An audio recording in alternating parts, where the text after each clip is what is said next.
रामकृष्ण हरी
रूप पाहता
अंगीकार ज्यांचा केला नारायणी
ज्यांचा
निंदते तेने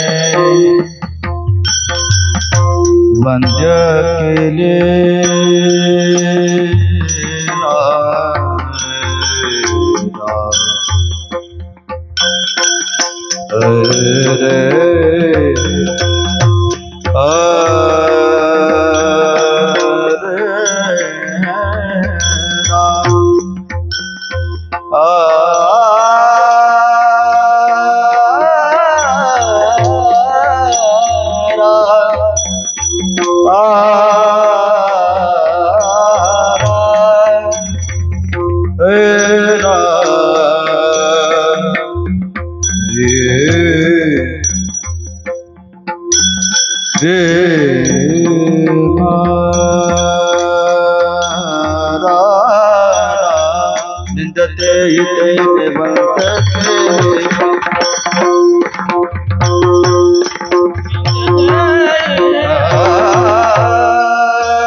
अंगीकार ज्यांचा केला नारायणे, अंगीकार ज्यांचा केला नारायणे, निंद्यते ही तेने वंद्य केली.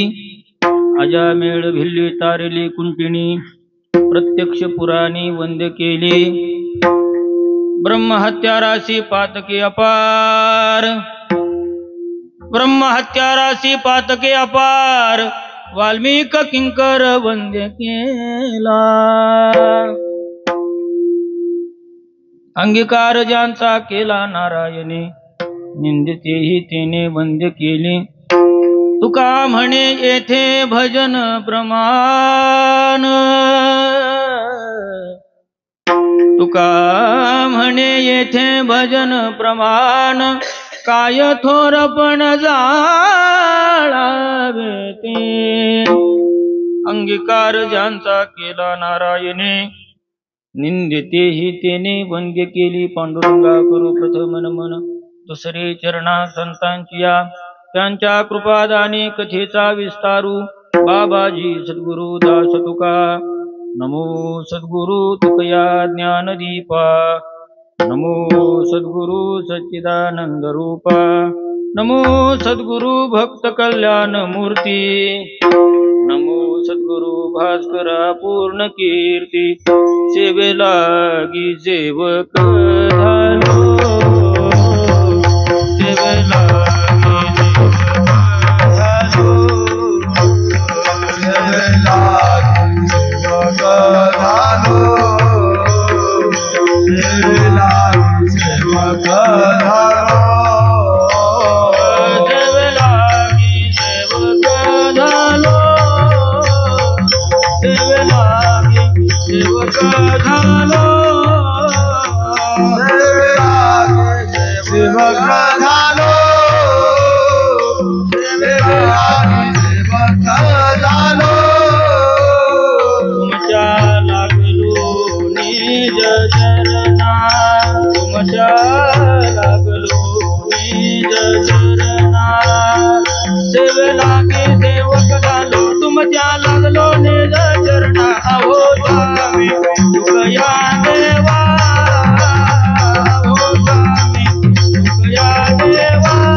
सेवक झालो तुमच्या लागलो निज चरणा. अहो स्वामी तुकया देवा, यावरी न करावा अभेरू. अंगीकार ज्यांचा केला नारायणे, अंगीकार ज्यांचा केला नारायणे, निंदेते ही तेने वंद केली. प्रस्तुत चिंतन रूपी सेवेकरता निवडलेला अभंग जगतमान्य जगद्गुरु तुकोबारा यांच्या गाथा संहितेतील 4 चरणाचा अभंग आहे. या अभंगातून जगद्गुरु तुकोबारा भगवत भक्ताच्या जीवनामध्ये भगवत भक्ताला भगवंतानी हाताला धरल्यानंतर त्या भगवत भक्ताची स्थिती काय होते, त्या स्थितीचं वर्णन महाराज या अभंगातून करतात. जगामध्ये भगवंताची उपासना करणारे अनेक लोक आहेत. जगामध्ये भगवंताची उपासना करणारे अनेक पंथ आहेत. जगामध्ये भगवंताची उपासना करणारे अनेक साधना आहेत.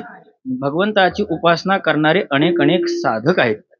पंथ आहेत, पंथामध्ये साधक आहेत. मार्ग आहेत, पांथिक आहेत. शास्त्र आहेत, ज्ञानी आहेत. बरं का, असे अनेक प्रकाराने देवाची उपासना करणारी माणसं आहेत. महिमणामध्ये एक गोड वर्णन आले. त्रयी सांख्यम योगम पशुपतिमितिम, त्रयी सांख्यम योगम पशुपतिमितिम कस्य विषय. काय काय कोणी कोणी देवाचं वर्णन केलं. महाराज म्हणतात 24 जाण, 6 शास्त्रकारण, 18 पुराणे, हरिसी गाती. तुकोबराय म्हणतात पुराणीचा इतिहास गोड रस सेविला. मी पाहिली पुराणे, धांडोळिली दरुषणे. अनेक लोकांनी देवाची साधना केली, परंतु देवाची साधना करत असताना देवापर्यंत पोचणारी माणसं थोडीच आहे. ज्ञानेश्वर महाराज सांगतात प्राप्तीच्या पहिलं थडी विपाईला निघे, विरळा पावे अवघड गोवे शेवटीचे. कोणीतरी एखादाच माणूस आहे तो भगवंताच्या स्वरूपापर्यंत येऊन पोचला. मग का हो, जगामध्ये भगवंताच्या स्वरूपापर्यंत येऊन पोचणारे साधक आपल्यापेक्षा वेगळे आहेत का? बर का. ज्ञानेश्वर महाराज त्याचं गोड वर्णन करतात. महाराज म्हणतात संत महात्मे वेगळे आहेत, पण संत महात्मे आपला वेगळेपणा दाखवत नाहीत. आता काय झाले मामा, महात्मे कोणाला म्हणावं हाच मोठा प्रश्न पडलाय. आपल्याला असं वाटतं ज्याला चांगला फेटा बांधता आला, आपल्याला असं वाटतं ज्याला चांगलं धोतर घालता आलं, आपल्याला असं वाटतं ज्याला चांगलं उपरणं बांधता आलं, आपल्याला असं वाटतं ज्याला चांगलं वक्तृत्व आलं, आपल्याला असं वाटतं की ज्याला चांगलं गायन आलं, असे महात्मे असतील. पण ऐका, महात्म्याचं लक्षण सांगत असताना मोठे लोक असं सांगतात क्वचित भ्रष्टा, क्वचित शिष्टा, क्वचित भूत पिशाचवत, नाना रूप धारयते योगी विचरंती महितले. क्वचित भ्रष्टा, क्वचित ते भ्रष्ट पुरुषासारखे दिसतील, क्वचित शिष्टा, क्वचित ते शिष्टासारखे दिसतील, क्वचित भूत पिशाचवत, क्वचित ते भूत पिशाच्यासारखे दिसतील. ज्ञानेश्वर महाराज म्हणतात नाना रूप धारयते योगी, अनेक रूपाने ते नटलेले असतील. विचरंती महितले, या पृथ्वी तलावर ते फिरतात, परंतु ते त्या अवस्थेमध्ये फिरत असताना त्यांच्या स्वरूपाचं ज्ञान आपल्याला नसल्यामुळे आपल्याला ते महात्मेच आहेत का हे कळत नाही. ज्ञानेश्वर महाराज म्हणतात पश्यय शृण्वन स्पृशय जिग्रहण नशनन गच्छन स्वपय स्वसन प्रलोभन विसृजन गृहण नुन्मिशन निमिशन नपी. ज्ञानेश्वर महाराज त्याच्यावर बोलताना किती 5व्या अध्यायामध्ये गोड आख्यान आले. ज्ञानेश्वर महाराज म्हणतात महात्मे सुद्धा डोळ्यांनीच काका पाहतात, आपण सुद्धा कशाने पाहतो? डोळ्यांनी पाहतो. महात्मे सुद्धा कानानेच ऐकतात, आपण कशाने ऐकतो? कानानेच ऐकतो. महात्मे सुद्धा तोंडानेच बोलतात, आपण कशाने बोलतो? तोंडानेच बोलतो. महात्मे पायाने चालतात. ज्या ज्या क्रिया आपण करतो त्या ते महात्मेच करतात. मग महात्म्यामध्ये आणि आपल्यामध्ये फरक काय आहे? महात्म्यामध्ये आणि आपल्यामध्ये फरक काय आहे? ते म्हणतात महात्मे उपाधीत राहतात पण उपाधीचे नसतात. काय? महात्मे उपाधीत राहतात पण उपाधीचे नसतात. हे कशाप्रमाणे? बरं का, निर्याण प्रकरणामध्ये तुकाराम महाराजांनी एक प्रमाण सांगितलंय. निर्याण प्रकरणामध्ये तुकाराम महाराज म्हणतात मी कसा आहे? दळी कांडी लोका ऐसे परिमी नसे ते ठाई. मी लोकांसारखंच वर्तन करतोय. बरं का, संत महात्मे आपल्यासारखंच बोलतात, संत महात्मे आपल्यासारखंच जेवण जेवतात, सर्व ज्या क्रिया करतात ना त्या आपल्यासारखंच करतात. पण तो त्या क्रिया करत असताना त्यांच्यामध्ये आणि आपल्यामध्ये एक मुख्यत्वाने फरक एवढाच आहे, त्या क्रियेचा त्यांच्या जीवनामध्ये अभिनिवेश नसतो. आणि ज्यांच्या जीवनामध्ये त्या क्रियेचा अभिनिवेश नसतो ते जगामध्ये महात्मे होतात, आणि ज्यांच्या जीवनामध्ये क्रियेचा अभिनिवेश असतो ते बद्ध होतात. तुकाराम महाराज याचं गोड चिंतन मांडतात. महाराज म्हणतात की महात्म्यांचं जीवन सर्वसामान्याच्या नजरेला सापडणार नाही. महात्म्यांचं जीवन सर्वसामान्याच्या बुद्धी कक्षेला सापडणार नाही. महात्मे यापेक्षा काही वेगळे आहेत. जगामध्ये आपण ज्यांना महात्मे म्हणतो ते महात्मे आहेच का याच्यावर सध्या शंका आहे. गुरुवर्य तात्या नेहमी सांगत असतात सध्या लोकांचा काका ट्रेंड झालाय. काय ट्रेंड आहे? तात्या नेहमी सांगत असतात समाजात असं वाटतं की ज्याची दाढी मोठी आहे तो बाबा मोठा, ज्याची गाडी मोठी आहे तो बाबा मोठा, ज्याची बॉडी मोठी आहे तो बाबा मोठा, ज्याची लेडी मोठी आहे तो बाबा. तुम्ही विशेष ऐकताय काका? ज्याची एफडी मोठी आहे, एफडी, ज्याची एफडी मोठी आहे तो बाबा मोठा, सगळ्यात झटक्याचं सांगू का, ज्याची लफडी मोठी आहे तो वा, तुम्ही मान्यता देताय त्याला. वा, बाबाची लक्षणं हीच नाहीत. बाबाची लक्षणं काय आहेत? तुकाराम महाराज गोड वर्णन करा. तुकाराम महाराज म्हणतात, बोल बोलने मरोने याची, बोल बोलने मरोने याची, बोलने मरोने याची, बोलने मरोने याची, बोलने मरोने याची, बोलने मरोने याची, बोलने मरोने याची, एकसारखं बोलने मरोने याची, असोनी नजर जागी सोने असोनी नजर जागी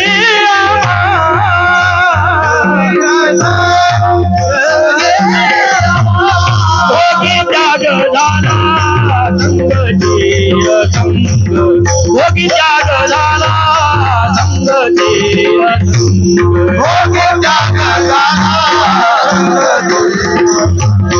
भोगे त्याग झाला,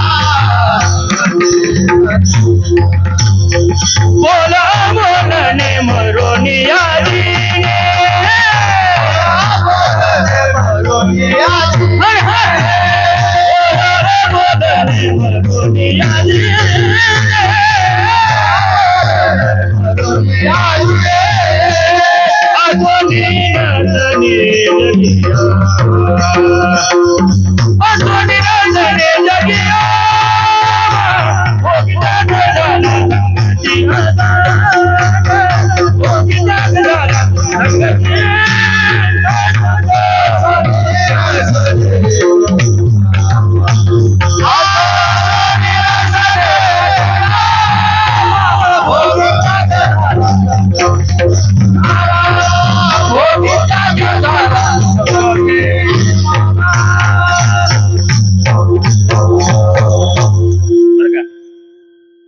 माझा काय पिंड विनोद करण्याचा नाही, त्याच्यामुळं माझ्याकडे काही तुम्ही विनोदाच्या बुद्धीने पाहू नका.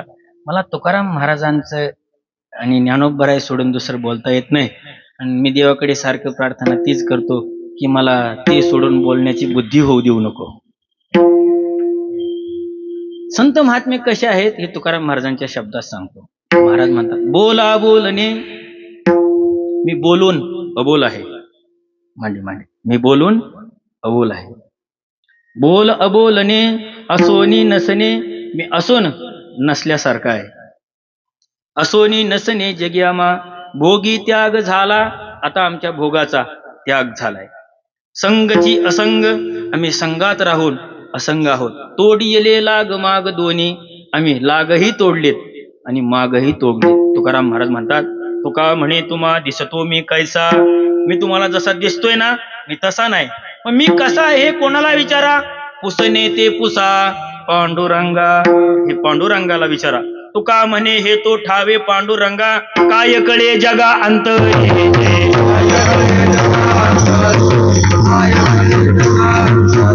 तुका म्हणे हे तो ठावे पांडुरंगा, तुका म्हणे हे तो ठावे पांडुरंगा, काय कळे जगा अंतरी ते.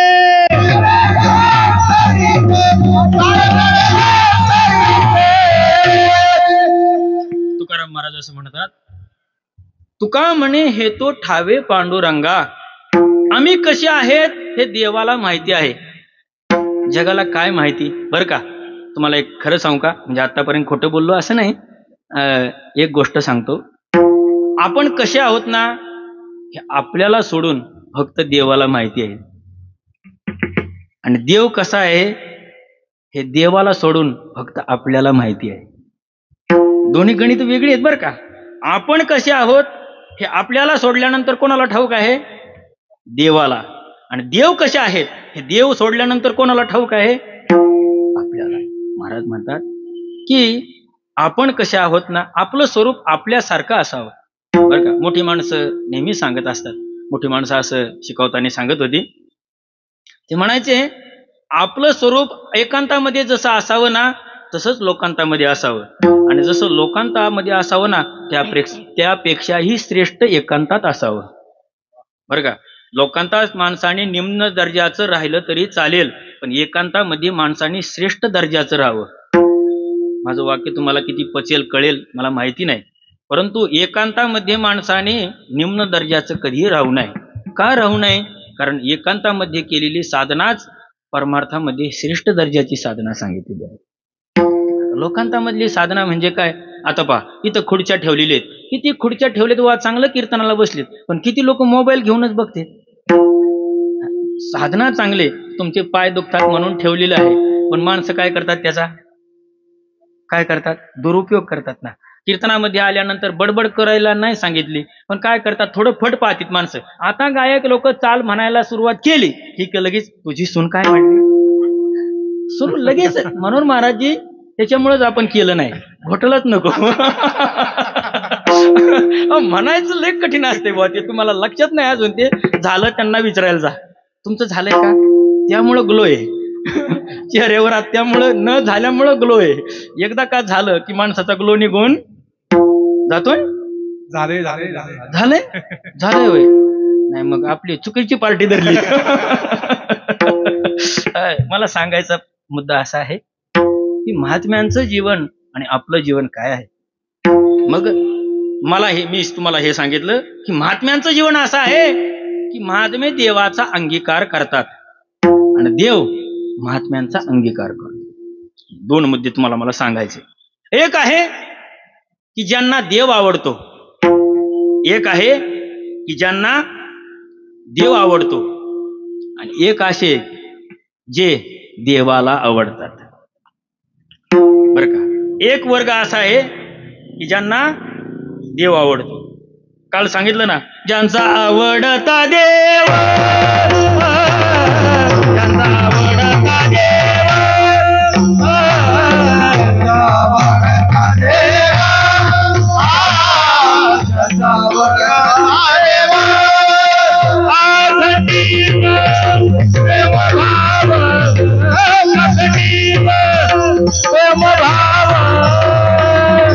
अखंडित प्रेम भाव, ज्यांचा आवडता देव, ज्यांचा आवडता देव, ज्यांचा आवडता देव, अखंडित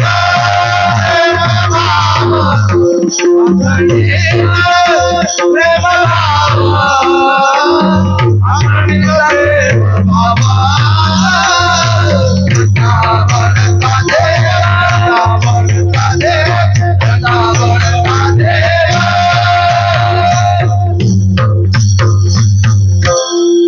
महाराज म्हणतात ज्यांचा आवडता देव, ऐसा ज्यांचा अनुभव, विश्वदेव सत्यत्वे देवतया जवळ असे, पापनाशे दर्शने, त्यांच्या जवळ देव राहतो. हाही मुद्दा झाला. आणि त्यांचा आवडता देव हाही मुद्दा. आता मला हे दोनच मुद्दे सांगायचे, यापेक्षा जास्त कीर्तन सांगायचं नाही. फक्त याच्यातच 8 दिवस उरकू नये म्हणजे झालं. महाराज म्हणतात एक वर्ग असा आहे की ज्यांचं देवावर प्रेम आहे, आणि एक वर्ग असा आहे की देव ज्यांच्यावर प्रेम करतोय. बर का, ज्यांचं प्रेम देवावर आहे ना, असे समाजात जास्त माणसं आहेत. ज्यांचं प्रेम देवावर आहे असे समाजात जास्त माणसं आहेत, पण देव ज्यांच्यावर प्रेम करतो ना, असे समाजामध्ये कमी माणसं आहेत. बर का, आपली साधना आपल्याला दिसली नाही तरी चालेल, परंतु आपली साधना देवाला आवडण्यासारखी असावी. बर का, मी नेहमी आमचं कीर्तनात सांगत राहतो, मी साधनेमध्ये, मी माझी साधना करत असताना मोठ्या मोठ्या लोकांबरोबर राहिलो, मला अनुभव आला. बर का, आपली साधना निम्न दर्जाच्या माणसांबरोबर जर झाली तर केलेल्या साधनेला नेहमी उतर कळा लागते, आणि आपली साधना नेहमी श्रेष्ठ व्यक्तींच्या बरोबर जर घडली तर त्या साधनेला नेहमी दुनिया चढत असते. लक्षात ठेवा. म्हणजे आपल्या जीवनामध्ये नेहमी श्रेष्ठ व्यक्तींची संगत व्हावी. ते श्रेष्ठ व्यक्ती काय करतात, आपल्या जीवनातील साधनेतील नेहमी चुका दाखवतात. जगामध्ये चुका कोणी दाखवाव्या अशी माणसं जर आपल्याला भेटत असतील ना, तर रोज ती माणसं भेटावी. का? सध्या चुका दाखवणारी माणसं कमी आहेत. का? चुका त्याच माणसाला दाखवता येतात ज्याचे हात भरलेले नसतात. त्याचे हात भरलेले असतात ना बुवाजी, त्याला दुसऱ्याविषयी बोलता येत नाही. आणि ज्याला दुसऱ्याविषयी बोलायचंय ना, त्याला स्वतःचे हात भरून द्यावे लागत नाही. वाच्यार्थ लक्षार्थ सांगायला इतका वेळ नाही. मला असा मुद्दा सांगायचा आहे, आपण भगवंताची साधना करत असताना श्रेष्ठ व्यक्तींच्या बरोबर केली ना, आपल्या जीवनामध्ये परिवर्तन होतं. मी माझ्या जीवनातला प्रसंग सांगतो तुम्हाला. मी पंढरपूरला चातुर्मासाला गाथामूर्ती बोधीबाबांच्या मठामध्ये राहिल्यानंतर मी लहान होतो. आता हे मुलगा कसा आहे यापेक्षाही मी लहान होतो. नंतर बाबा मला 2:30 वाजता 2:45 वाजता बाबा उठायचे. मग बिन अलाराम लावता बाबांचं झोप म्हणजे 2:30, 3, 4 तास फक्त बाबा काही झोपत असते. उठवायचे 2:30 वाजता. तर नवीन मी होतो, आता दिसतो तसा बाबा मी काही नव्हतो. जरा विचित्रच होतो. ते विचित्र होतो म्हणून आतापर्यंत टिकलो. हा, परमार्थामध्ये खूप शहाणी माणसं टिकत नाहीत. माझं वाक्य नीट आहे का? परमार्थामध्ये खूप शहाणी माणसं लागत नाही. जे स्वतःच्या शहाणपणा करतात ते सुरुवातीलाच फसतात, आणि जे दुसऱ्याच्या शहाणपणावर चालतात ते नेहमी शहाणी होतात. म्हणून मी थोडा वेंधळ होतो. बाबांकडे मी राहिलो. तर बाबा मला 2-2:30 वाजता उठवायचे बोले, आणि उठवल्यानंतर मला चंद्रभागेला स्नानाला घेऊन जायचे. ठेवल्यानंतर मला कंटाळा यायचा. आता मी 6-7 वर्षाचा बरं का मनोहर महाराज. आणि ती चातुर्मासातली थंडी, हा वा वा, किती अशी कोमल असती ना, काय तुम्हाला सांगावं. ती थंडी इतकी कोमल आणि ते पाणी इतकं गरम.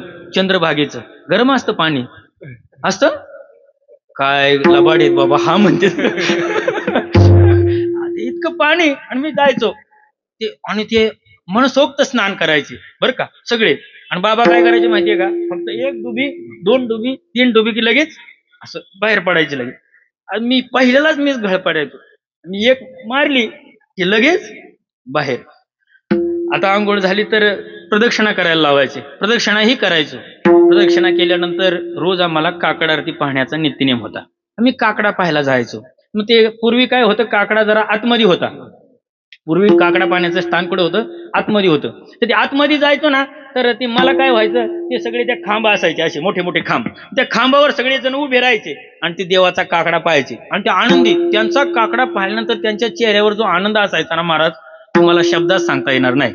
पण नेमकं गडबड काय व्हायचं, ते असायचे उंच उंच, आणि मला काही 4 महिने काकडा पाहता आला नाही. मला 4 महिने काकडा पाहता आल्या नसल्यामुळं मग शेवट काय झालं माहितीये का? आश्विन महिन्यामध्ये मला यायचा कंटाळा. जे काम केल्यानंतर आपल्याला त्यात मोबदलाच मिळणार नाही, ते काम करू वाटतं का महाराजजी? करू वाटतं का? करू वाटणार नाही ना. तसं मला ते सकाळी उठायचो, स्नान करायचो, काकड्याला जायचो, पण देवच दिसायचा नाही. मग काय मजा वाटत असेल का मला? मी एक दिवस काय झालं, काका मला उठवलं, आणि उठवल्यानंतर बाबा म्हणले चला चला चला चला चला. मी बळच गेलो, केले स्नान, आलो, गंध लावला, वाचा वाचत काहीतरी. आम्ही घेतलं पोथी, आणि पोथीवर डोकं ठेवलं. नमस्कार करण्यासाठी म्हणतोय मी. ठेवलं ते धाम परमम, असं झोपलो चांगलं. आणि मग ते बाबा आले प्रदक्षिणा करून, हो बाजी तुकाराम विठ्ठल विठ्ठल, तुकाराम विठ्ठल विठ्ठल, उठा चला काकडा पाहायचे. आणि मी आता साधा भोळा, मला यायचं नाही. मी उद्धट सारखं बाबाला म्हणलं मला यायचं नाही. काय यायचं नाही बुवा तुम्हाला? अहो देव पाहण्यात काय आनंद आहे. आपण 4 महिने राहिलो, आता थोड्यासाठी तुम्हाला देव पाहायचा नाही म्हणजे किती चांगलं आहे का? मला बाबा असं समजून सांगतात. मी म्हणतो जो देव मला दिसतच नाही तो मला पाहायचाय कशाला? मी बाबांना म्हणतोय मला अजिबात यायचं नाही, तुम्हाला जायचे तर जा, मला देवा पाहायचा नाही. दिसतच नाही तर पाहू कशाला? मला बाबांनी असं डोक्यावरून हात फिरून एक वाक्य सांगितलं. बाबा म्हणाले, बुवा तुमच्या एक लक्षात आलं नाही अजून. काय बाबा? आपल्याला देव दिसला नाही तरी चालेल, फक्त मंदिरामध्ये आपण हजर आहो हे देवाला दिसलं पाहिजे. हा टाळ्या वाजवायचं नाही, नारायणगावचा सप्ताह नाही. टाळ्या काय तमाशा आहे काय? टाळ्या बिळ्या वाजवायच्या नाही.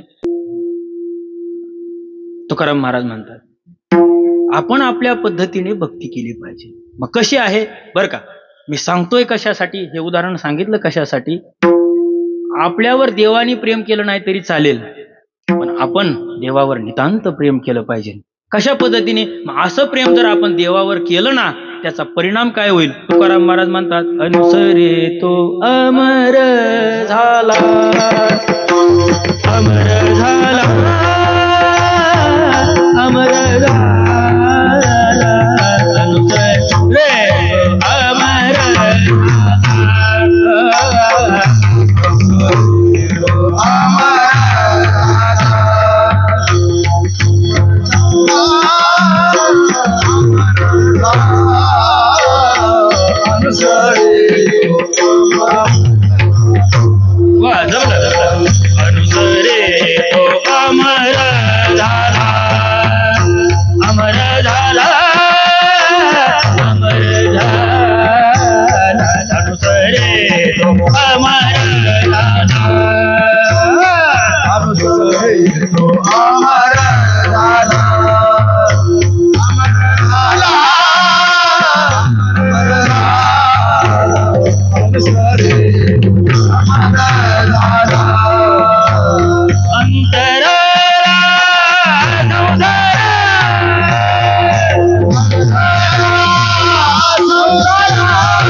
साधकाचं जीवन कसं असतं?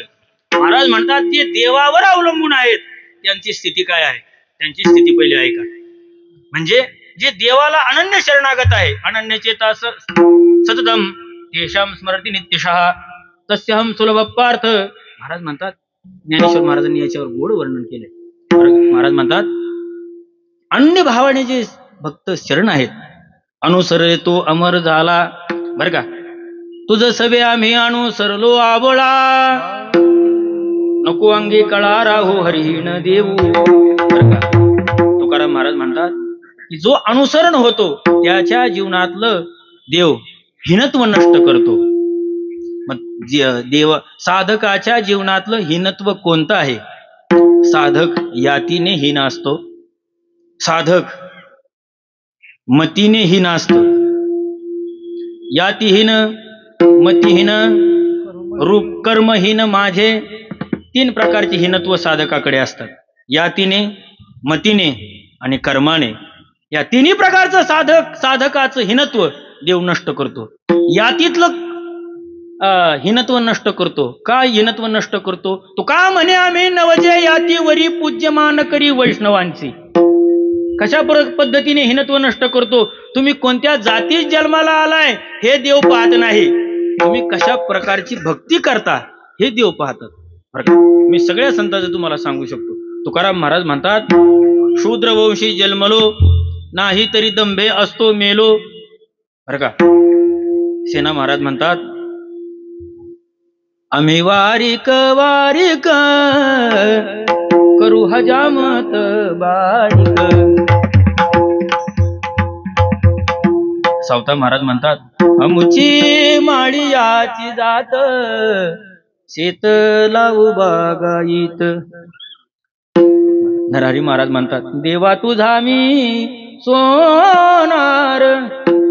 बर का, गुरु बघा काका काय म्हणतात, देवा तुझा मी कुंभार, देवा तुझा मी कुंभार. देवा मी तुझा कुंभार आहे, देवा मी तुझ्या दरबारातला माळी आहे, मी न्हावी आहे, असं सगळे म्हणतात. पण यांची याती केव्हा नष्ट झाली? ज्या दिवशी हे देवाच्या चरणापाशी लीन झाले त्या दिवशी त्यांची याती नष्ट झाली. बरं का, आपण कधी आहो माहितीये का? मी कुठपर्यंत महाराज, या देहाची जोपर्यंत राख होत नाही तोपर्यंत मी आहे. काय आहे? या देहाची जोपर्यंत 2 चिमटी राख होत नाही तोपर्यंत मी आहे. एकदा का या देहाची 2 चिमटी राख झाली, मी आहे का? राख आहे. ज्ञानेश्वर महाराज किती गोड म्हणतात, का खैरे चंदन काष्टे हे विवंचना जवची घटे, जवन गाबदी एकवटे अग्नी माझी. तुकोबरा हेच सांगतात, अग्नि माझी गेले अग्नि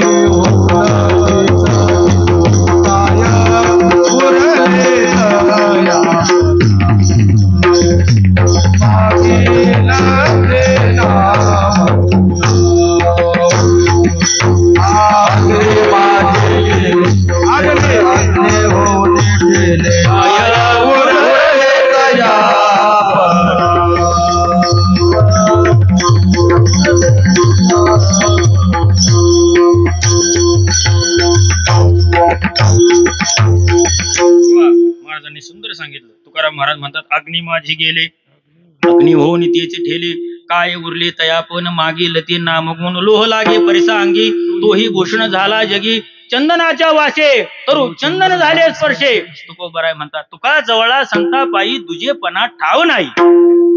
अग्नी माझी गेले, एकदा का अग्नीमध्ये माणूस गेला ना तो अग्नी स्वरूप होतो. तुका म्हणे आम्ही झालो अग्निरूप, लागू निधी पाप पुण्य अंगा. त्याला पाप पुण्यातील दोष राहत नाही, कारण की त्याचं जे हीनत्व असतं तर ते देव नष्ट करतात. म्हणून तुकोबराय म्हणतात की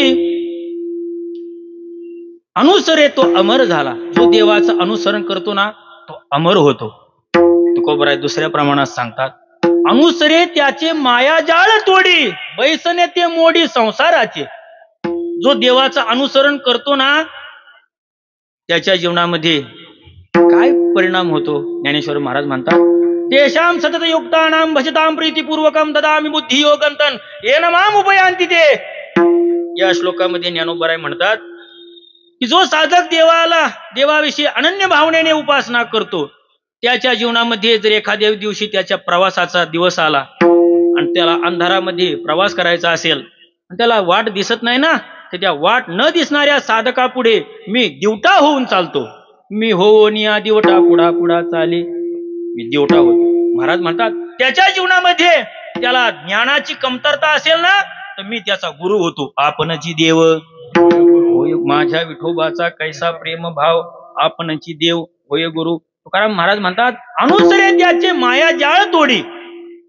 बर का, महाराज म्हणतात जो देवाविषयी अनुसरण करतो, जो देवाचा अंगीकार करतो, जो देवाला अनन्य शरण येतो, देव त्याच्याविषयी काय कल्पना करतो माहितीये का? वा भुलो नेदी वाट करी धरोनी दावी नीट. महाराज म्हणतात तर साधक कोणत्या तरी रस्त्याने चुकत असेल ना त्याला वाटेला धरून लावतो. बरं का, सुखामध्ये आलेली वित्पत्ती आणि वित्पत्तीमध्ये आलेलं सुख हे नेहमी साधकाने देवाचा प्रसाद मानायचा असतो. काय समजा काय वाक्य सांगितलं, सुखामध्ये आलेलं दुःख, दुःखामध्ये आलेलं सुख हे दोन्ही काय देवाचा प्रसाद. का मानायचं? सुखामध्ये जर आपल्याला दुःख आलं तर असं समजायचं अत्यंत सुख झालं होतं, पण त्या सुख आल्यामुळे माझा परमार्थ बहिर्दिशेला जाऊ नये म्हणून देवाने मला दुःख दिलंय. बर का, आणि अनेक दुःखाची यातना सहन केली, परंतु आता ती दुःख दुःख दुःख दुःख असल्यामुळे लोकांना असं वाटतं की आता आम्ही परमार्थ सोडावा का. अशा स्थितीला लोक आली ना की देव त्यांना सुखाची फुंकर घालतो. काय घालतो? सुखाची फुंकर घालतो. तुकाराम महाराज म्हणतात हे कशा पद्धतीने देव करतो बर का. एक आई आहे, कल्पना करा, कल्पना. परमार्थातील कल्पना विस्तार नेहमी वास्तवाकडे घेऊन जात असतो. कल्पना करा, एक आई आहे, एक आई आहे ती त्याच्या लहान मुलाला समजावते, बाळ अरे तू उन्हामध्ये खेळत जाऊ नको, अभ्यास करत जा. असं आई म्हणते का नाही? ए दादू तुला म्हणते का? हा म्हणते. शहाणी आई असेल तरच म्हणेल. हा म्हणते की बाळ उन्हात जाऊ नको, हे करू नको, ते करू नको, असं म्हणते. म्हणत असताना त्या मुलाचा स्वभाव असतो, तो काय करत नाही, ऐकत नाही. मग ती ऐकत नाही ऐकत नाही ऐकत नाही म्हणून आई काय करते, त्याला हा प्रसाद देते. काय करते? प्रसाद देते. आणि प्रसाद दिल्यानंतर ते काय करायला लागतं? हा खर्च नाही, मध्यम नाही, पंचम नाही, डायरेक्ट षडजेचा स्वर लावतो. हा ढिलच पडत नाही, काळी तीनचाच धरत ते.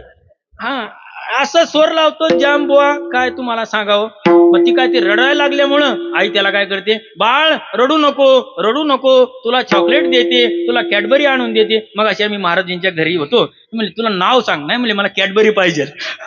ते इतकं लबाड, त्याला कॅडबरी आणून दिली तरी त्यांनी सांगितलं नाही, म्हणजे अजून दुसरी आणून द्या तर सांगतो. मुलं आहेत ते.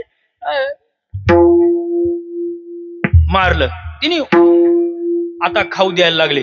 खाऊ द्यायला लागल्यानंतर बाळ रडू नको, रडू नको, मी तुला खाऊ देते असं म्हणत असताना एक आई आहे की ती आई त्याला मारते, आणि एक आई आहे की त्याला समजून सांगते. आई एक आहे का दोन आहे?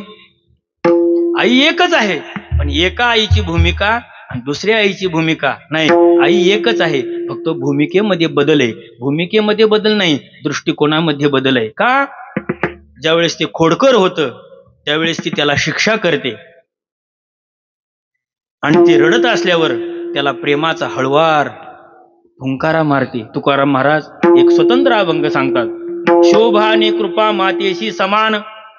शोभ ओरडणं, कृपा प्रेम, आईला सगळं सारखंच आहे. शोभा आणि कृपा मातेशी समान, विभाग जतन करूनी ठेवी. ती आपल्या अंतकरणामध्ये एक शोभाचा म्हणजे एक ताडनाचा विभाग करते आणि एक प्रेमाचा विभाग करते. शोभा आणि कृपा मातेशी समान, विभाग जतन करून ठेवी. क्षणभंगुरते उपजली चिंता, खरी अखंडिता आवडीची.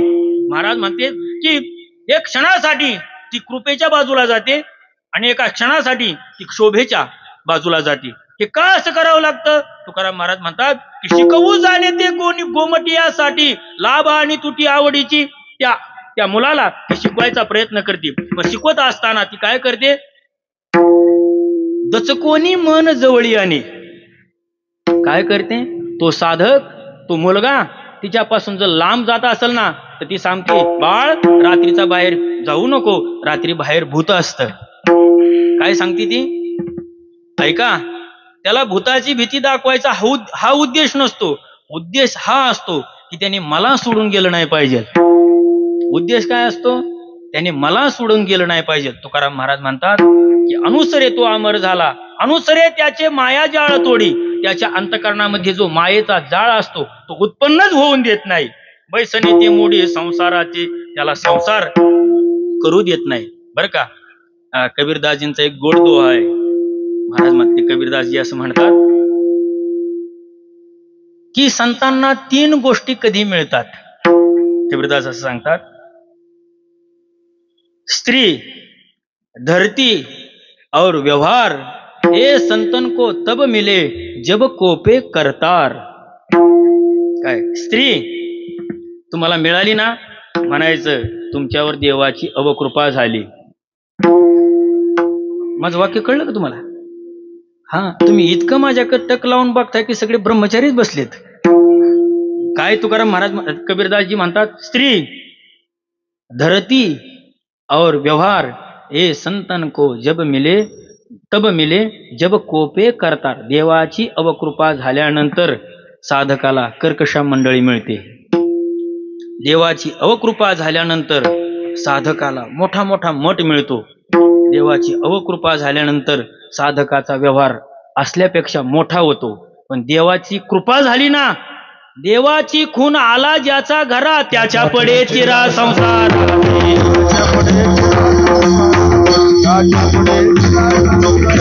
देवाची खून आला ज्याच्या घरात, देवाची खून आला ज्याच्या घरात, त्याच्या पडे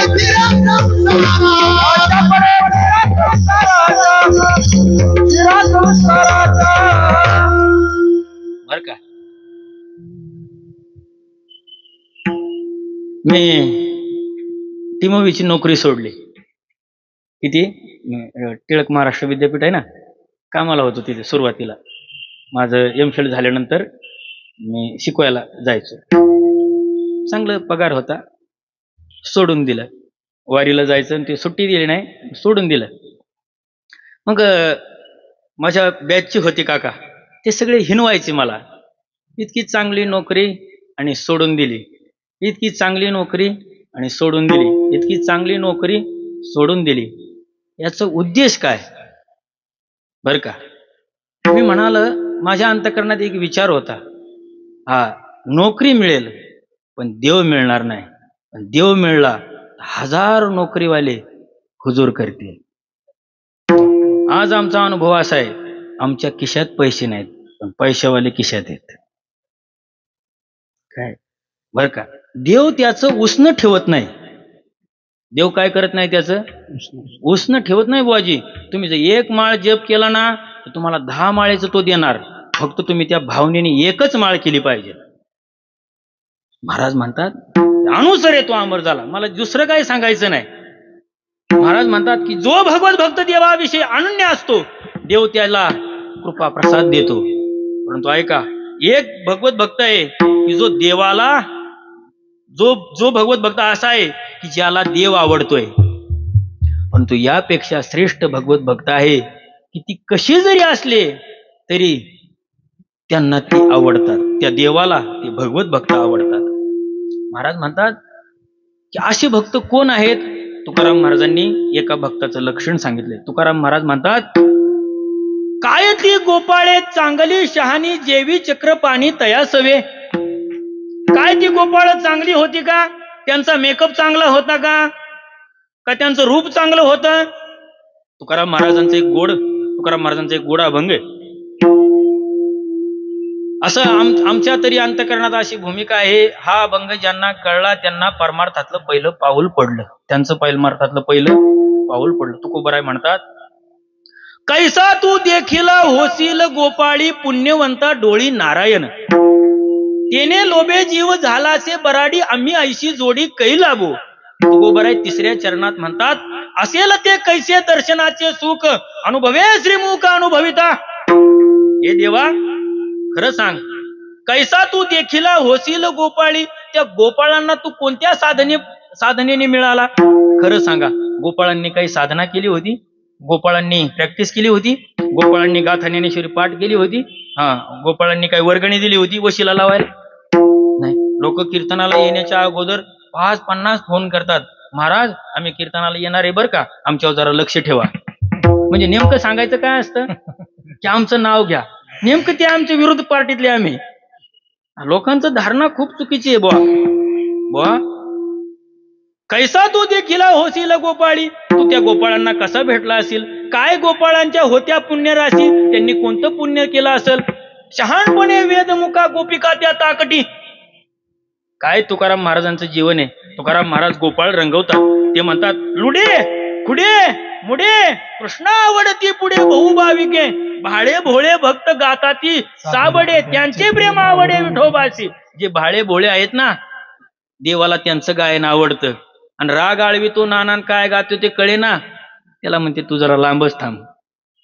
काय तुम्हाला खोटं बोलत नाही मी. आमच्या आळंदी पंढरी वारकऱ्यामध्ये एक दाजी म्हणून वारकरी आहे, गोविंद दाजी. तुम्ही कधी त्यांना भेटा. असं निस्पृह महात्मे आहेत ते गुरुवर्य जयराम बाबांकडे शिकलेले आहेत. कोणाकडे? गुरुवर्य जयराम बाबांकडे शिकलेले आहेत. दुसरं काहीच येत नाही त्यांना. ते फक्त विष्णू सहस्रनाम म्हणत राहतात. ते म्हणले बाबांनी मला एवढंच करायला सांगितलंय, मी तेवढंच करतो. बरं का काकाजी, ते दिवसाला कमीत कमी त्यांचं 50-51 पारायण विष्णू सहस्रनामाची होतात. किती 50 वर्ष होऊन गेला असेल आता त्याला. तर आम्ही बिजला चालत जातो. पंढरपूरवरून देहूला 5 दिवसामध्ये दिंडी असते. रोज दिंडी 55 किलोमीटर चालते. किती किलोमीटर काय भाऊ, किती चालते? 55, 60, 62 किलोमीटर दिंडी रोज चालते. आणि इतकं चालून सुद्धा ते 2-1.5 वाजता उठायचे आणि अंधारामध्ये दिसायचं नाही तर बॅटरी लावून विष्णू सहस्रनाम वाचायचे. काय विष्णू सहस्रनाम वाचायचे. मी एक दिवस असं उठलो, परमेश्वर महाराज इडशेकर, मी असं शेजारी झोपलेलो आणि आम्ही झोपलेलो. ते मी उठलो, म्हणलं महाराज महाराज उठा उठा. ते म्हणले गप झोप, उठायचे जायचे काय उठा उठा. म्हणलं तुम्हाला गंमत दाखवतो. उठले महाराज. ते म्हणले दाजी काय करतात पहा. ते दाजी बॅटरी घेऊन विष्णू सहस्रनाम वाचत होते. दाजींना महाराज म्हणले, दाजी अहो झोपा की आता, किती वेळ वाचायचंय. नाही म्हणले, समाजाच्या मान्यतेने उजडल्यानंतर परमार्थ होतो, पण अजून गुरुनी सांगितलेला शब्द पाळण्यासाठी दिवस उजडायच्या आत उठावं लागतं. त्यांनी बरं का साधं बोलले, काय साधं वाक्य महाराज हे. आणि त्यांनी आता तुम्हाला खरं सांगू का, आता त्यांचं कमीत कमी 72-73 वय असेल. त्यांनी त्यांच्या वयाच्या काहीतरी 13व्या वर्षी आळंदी पंढरपूरची वाट धरलेली आहे. ती नेहमी आळंदी पासून पंढरपूर पर्यंत आणि पंढरपूर पासून आळंदीला महिन्याला वारी करतात. काय करतात? महिन्याला वारी करतात. अजून त्यांनी त्यांचं घर परत पाहिलेलं नाही. बरं का, समाजामध्ये माणसं दिसताना झगपक दिसत नाही. मी एक महत्वाचं वाक्य सांगू का, जी माणसं बोरडाव आहेत त्यांच्यापाशी देव नाही, आणि ज्यांच्यापाशी देव आहेत ती बोरडाव नाहीत. कठीण आहे ऐकण्यासाठी, पचण्यासाठी, पण हे वास्तव आहे. तुकाराम महाराज म्हणतात, कैसा तो देखिला होशील गोपाळी देवा, तू त्या गोपाळांना कसा दिसला असतील रे. काय गोपिकांच्या होत्या पुण्यराशी, काय त्या गोपिकांनी पुण्य केला असेल रे देवा सांग. की जगाला जो देव नाचवतो, बर का, जगाला जो देव नाचवतो त्या देवाला त्या गवळणी म्हणतात, नाच रे कृष्णा मज पाहू दे नयनी, नाच रे कृष्णा मज पाहू दे नयनी, गोकुळी लाघव दावी तो चक्रपाणी, होती वेष्टीत बैसल्या अवघा गवळणी, मध्ये सावळा सुकुमार शारंग पाणी, चिमणा पितांबळ पिवळा चिमणा चिमणा पितांबर पिवळा चिमणा पितांबर पिवळा, गळा वैजयंती माळा, गळा वैजयंती माळा, गोविंद सावळा, गोविंद सावळा, आहे नंदराणी,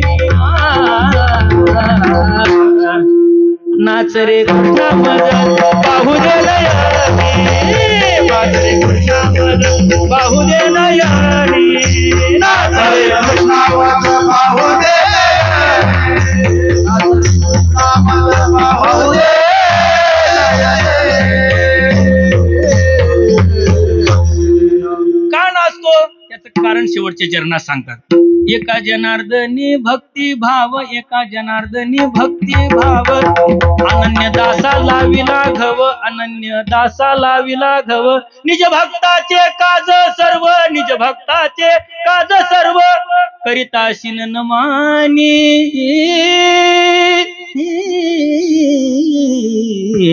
नाच रे कृष्णा मज पाहू दे नयनी, नाच रे कृष्णा मज पाहू दे नयनी.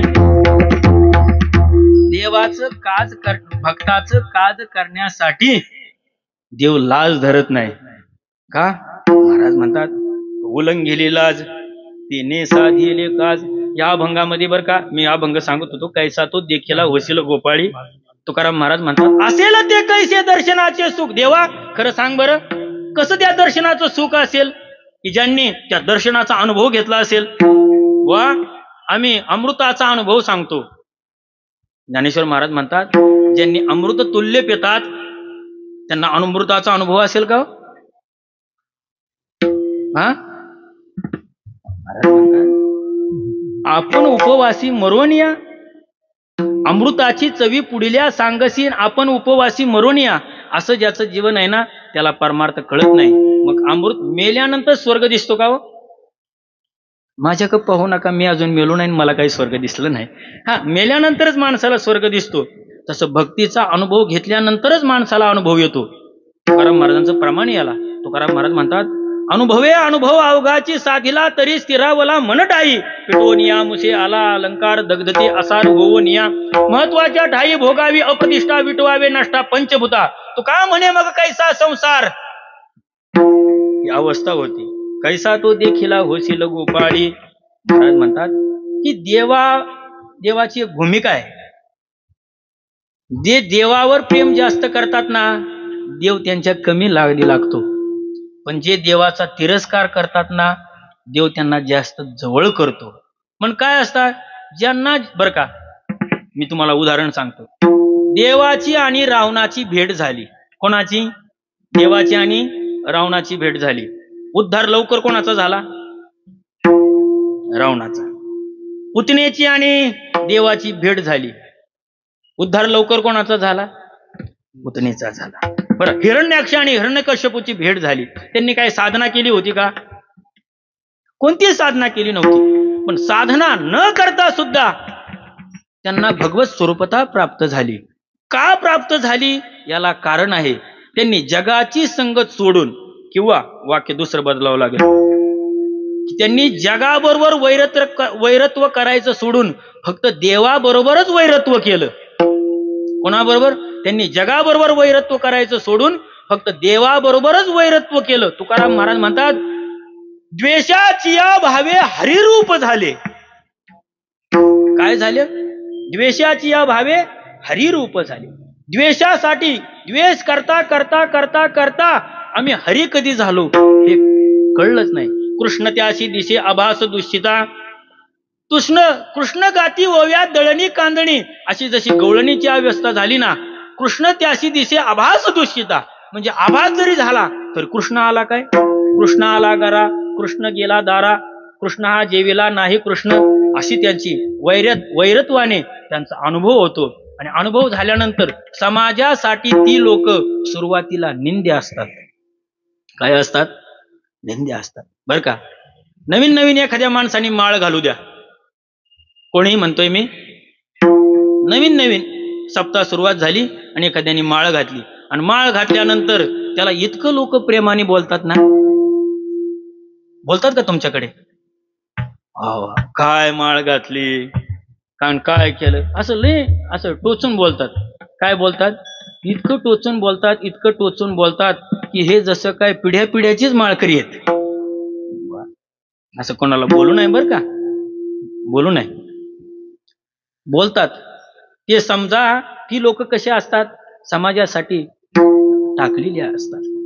परंतु ऐका, ती टाकलेलीच लोक देवाने त्यांचा अंगीकार केल्यामुळे समाजाला त्यांच्या पाया पडावं लागतं. तुकाराम महाराज म्हणतात, अंगीकार ज्यांचा केला नारायण, अंगीकार ज्यांचा केला नारायण, अंगीकार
तुकाराम महाराज म्हणतात, आंधळे पांगळे मुके अनर्गळ जीवा पडीस बाळ पडियंते माते.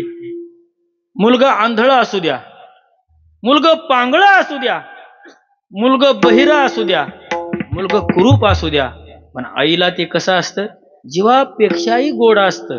तसं भगवत भक्त मुका असू द्या, भगवत भक्त कोणत्या जातीचा असू द्या, पातीचा असू द्या, तो कसाही असू द्या, पण एकदा का देवाने त्याला हाताला धरलं ना, देव त्याला संत करत नाही, देव त्याला देवच करून टाकतो. काय करतो? देव देवनी उदार भक्ता देतो अमर पदे, देता नमने साना थोर वैरी अशी त्याची दे. माझा मुद्दा हाय कोणता? जो देव भक्ताला देतो, अरे देव भक्ताला देतो यात नवल नाही, देव वैर्याला सुद्धा देतो. पुतना कंटक मुक्त केला मामा कंस महादोषी, जन्महत्या राशी बाळकाच्या. असं जे देवाचं स्वरूप असं आहे. महाराज म्हणतात, मूकम कलोती वाचालम पंगुम लंघयते गिरिम यत कृपा तमहम वंदे परमानंद माधवम. ओ काय तुमच्या स्नेहाची वागेश्वरी, मुकयाते जरी अंगीकारी, तरी वाचस्पती करी प्रबंधू घोडा. तुमचं स्नेह, तुमचं प्रेम एखाद्यावर जर बसलं ना, तो मुका सुद्धा पंडितासारखा बोलेल बरं का. महाराज म्हणतात, तुमचं प्रेम बसलं ना, तर पांगळ्याला सुद्धा पाय येतील. पंढरपूरच्या वाटेचं सुख तुकाराम महाराज सांगतात. आंधळ्यासी डोळे पांगळ्यासी पाय, तुका म्हणे वृद्ध होते तरणे रे. हे कशामुळं बरं का, तुम्हाला आम्ही काय झालं, त्र्यंबकच्या वारीला यायचं होतं. की कोणत्या वारीला? त्र्यंबकेश्वरला वारीला जायचं होतं. तर मी आळंदी पंढरी वाट चालत होतो. त्यावेळेस आम्ही संकल्प केला होता की 3 वर्ष आम्ही महिन्याला चालणार. तर मग आम्हाला त्र्यंबकेश्वरला चालत जायचं होतं. तर चालत जात असताना आम्ही पंढरपुराहून 3ऱ्या दिवशी आळंदीला मुक्काम केला. कितव्या दिवशी? कोणाला यायचं असेल तर आता बी आपण चालू शकतो. कितवा? पहिला मुक्काम आम्ही नातेपुतेला केला, दुसरा मुक्काम आम्ही बर्डाला केला, दुसरा मुक्काम आम्ही तरडगावच्या पुढे केला, तरडगावून आम्ही 3ऱ्या मुक्कामाला आळंदीला आलो.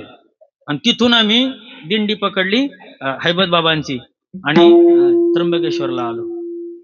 मी हे तुम्हाला कशासाठी सांगतो माहितीये का? अनेक आघात सहन केल्यानंतर संताची प्राप्ती होते. अनेक आघात सहन केल्यानंतर संताची प्राप्ती होते. पण संताच्या कसोटीला उतरल्यानंतरच भगवत साक्षात्काराची प्राप्ती होते. कशाची? भगवत साक्षात्कार लगेच नाही. बुवा बसला पंक्तीला आणि वाढलं, हे लाभ बरकत लाभ बरकत. बाबा किती लोक असं म्हणायला लागले, या आम्ही तुम्हाला देव दाखवतो. काय लबाडाचं धंदा नाराज. काय म्हणते आता काही लोक अशी की या या या आमचे गुरु महाराज तुम्हाला सिद्धी प्रसन्न करून देतात, आमचे गुरु महाराज तुमची कुंडलिनी जागृत करून देतात. अरे ज्याची कुंडलिनी जागृत झाली तो माणसामध्ये बसण्याच्या योग्यतेचा राहत नाही का? त्याचं माणसाचं तादात्म्य सुटतं ना. त्याला जनविजन झाले आम्हा विठ्ठल नामा प्रमाण, हे खोटं ठरेल ना बरं का. ज्याला देवाची प्राप्ती झाली ना, त्याला समाज आवडत नाही, आणि ज्याला समाज आवडतो ना, त्याला देवाची प्राप्ती होत नाही.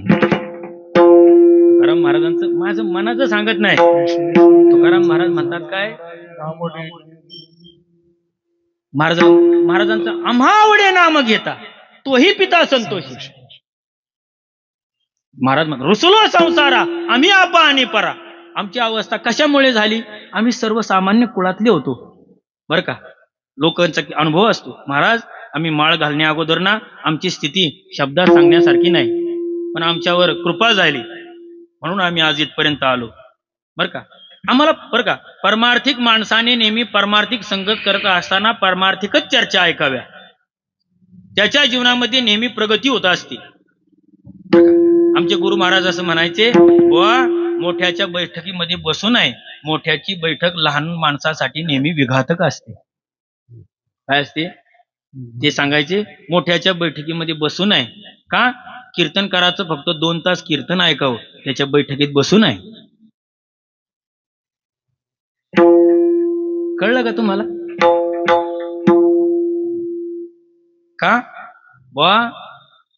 तुम्हाला एक न आवडण्यासारखं गोष्ट सांगतो, पण आता माझ्याकडे वेळ आहे म्हणून सांगतो.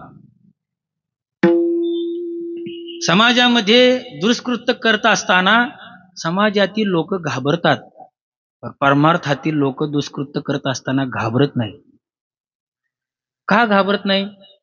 त्याचं कारण आहे, सामान्य माणसाला पाप पुण्याची भीती असते, परमार्थातील माणसाला पाप पुण्याची भीती नाहीशी झालेली असते. का? हे आम्ही रोजच टाळपकवाज वाजवतोय. काय आहे ते? त्याची आस्था नष्ट झालेली असते. काय असते? त्याची आस्था नष्ट झालेली असते. माझ्या गुरुजींनी मला काय सांगितलं माहितीये का काका? म्हणलं देवेंद्र, अरे किती जरी विद्वान झालं ना तरी नामस्मरणावर यावं लागतंय बरं का. त्यांचं वाक्य काय? किती जरी विद्वान झाला ना तरी नामस्मरणावर यावं लागतंय. मग त्यांनी मला आहे ना गाथा पाठ झाल्यानंतर 2 पुस्तकं आणायला सांगितली. तुम्ही ती पुस्तकं वाचली पाहिजेत असं मला वाटतं. साधकाच्या जीवनामध्ये खूप उपयुक्त पुस्तक आहेत ती. नामचिंतामणी नावाचं एक पुस्तक आहे आणि नामस्मरणाचे महत्व, हे 2 ग्रंथ आहेत. ते बुवा साहेब मला असं म्हणले, बुवा तुम्ही एकदा वाचा हे ग्रंथ. मी वाचले, वाचून काढले. बुवा काय कळलं का तुम्हाला? नाही अजून कळलं नाही. मला त्यांनी बरेच वेळा भेटलो की विचारायचे, काय कळलं का? मी म्हणायचो अजून कळलं नाही. ते म्हणले कळलं नाही ना, म्हणूनच कळायला सुरुवात झाली. कळलं का तुम्हाला? हे कळलं नाही तर बाकी काहीच कळलं नाही. ज्याला भगवत प्राप्ती झाली असो जो म्हणला तो परमार्थामध्ये लबाडे, आणि अजून मला देव कळला नाही असं जो म्हणतो त्यालाच भगवत प्राप्ती झालेली आहे. तुकाराम महाराज म्हणतात, तोची लटक्या माझी भला म्हणे देव मी देखिला. अरे आता तो म्हणजे लबाड आहे की जो तुम्हाला म्हणन मी देव पाहिला.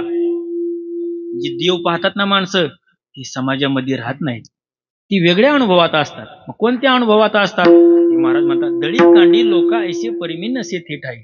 महाराज म्हणतात, तहाने तहान प्याली, भूक भुकेने खादली, येत नाही तेच झाले, झाडा घेतला विठ्ठले, वास वासनेशी नाही, मन पांगुळले ठाई, शेष उरला तुका, बोलो चालू झाला मुका. तुकाराम महाराज म्हणतात, अशी अवस्था झाल्यानंतर ते साधक कसे जरी असले तरी त्यांची जबाबदारी निंदेतेही त्याने वंद्य केली. मग असं कोणाकोणाला वंद्य केलं? तुकाराम महाराज त्याची यादी सांगतात. आजा मेळ भिल्ली,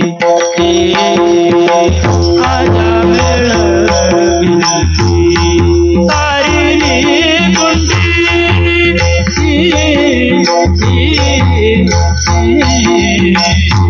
आजा मेळ भिल्ली, आजा मेळ, आजा मेळ, तारिणी कुंडी,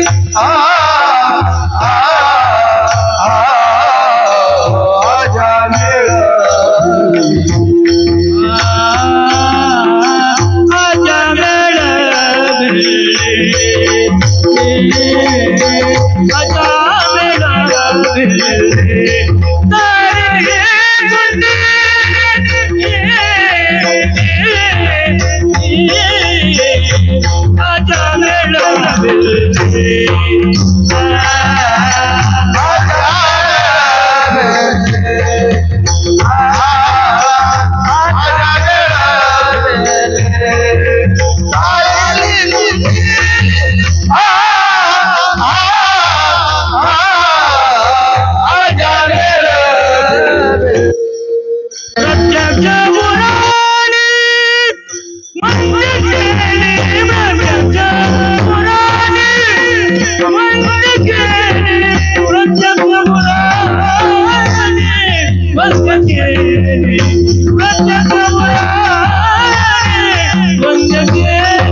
महाराज म्हणतात अजामेळ अजामेळ पापराशी तोही नेला वैकुंठाशी. मला जास्त येत नाही बरं का, भजन मला जास्त येत नाही, पण लागू पुरतं सगळंच येत आहे. अजामेळ अजामेळ पापराशी. अजामेळाचं काय चरित्र आहे तुकाराम महाराज. अजामेळ भिल्ली शबरीचं काय चरित्र आहे बर का. गणिकावेशीचं काय चरित्र आहे महाराज म्हणतात यांचे पूर्व पुण्य पाहू नये. महाराज म्हणतात व्यास वाल्मिक हे येणं जे पूर्वी कोण होते यांचं काही चरित्र पाहू नका. महाराज गायत्री सोमुखे बक्षी तसे मळ म्हणून काय तिला शिवू नाही का. उभी काम देणू बर का. मागाची अंगणी तशी काय ब्राह्मणी शिवू नये. काय शिवायचं नसतं का. नाही असं काही करायचं नसतं. तुकाराम महाराज म्हणतात की संत महात्म्यांचं जीवन कसं आहे ते कसंही असू द्या देव त्यांचा स्वीकार करतो. अजामेळ भिल्ली तारिणी कुंटिनी प्रत्यक्ष पुराणी वंद्य केली. त्यांना पुराणाने वंद्यत्व दिले. तुकोबाराय म्हणतात नुसतं या तिघांनाच वंद्यत्व दिलं नाही, मग कोणाला केलं. ब्रह्महत्या राशी पातकी अपार वाल्मिक किंकर वंद्य केला. महाराज म्हणतात वाल्मिक ऋषींचं काय चरित्र आहे. वाटपाड्या कोळीकू वाटमारीचा धंदा करणारे, पण वाटमारीचा धंदा करणारे वाल्या कोळी महर्षी नारदांची संगत झाली. महर्षी नारदांच्या संगतीमुळे जीवनाचं मंत्र कळाला, जीवन जगण्याची पद्धती समजली. आपलीच कोणीच नव्हती निश्चय चित्ती दृढ झाला. बैसता संताचे संगती कळू आले कमळापती. आपली कोणीच नव्हती निश्चय चित्ती दृढ झाला. नारदांनी उपदेश केला तू ज्यांच्यासाठी करतोय ना ते तुझे नाहीत बरं का. हा फक्त तुझे नाहीत याचा अनुभव आला. आणि यात बरं का परमार्थ टिकण्यासाठी माणसाला व्यवहारात अनुभव यावा लागतो बरं का. परमार्थामध्ये टिकण्यासाठी माणसाला जर व्यवहारात अनुभव आला नाही ना तर तो परमार्थामध्ये सत्यत्वाने उतरत नाही बरं का. परमार्थाचा अनुभव परमार्थात येऊन उपयोग नाही. परमार्थाचा अनुभव व्यवहारात आला पाहिजे. आणि व्यवहारात एकदा का परमार्थाचा अनुभव आला ना की मग परमार्थात आणि व्यवहारात माणूस डळमळत नाही.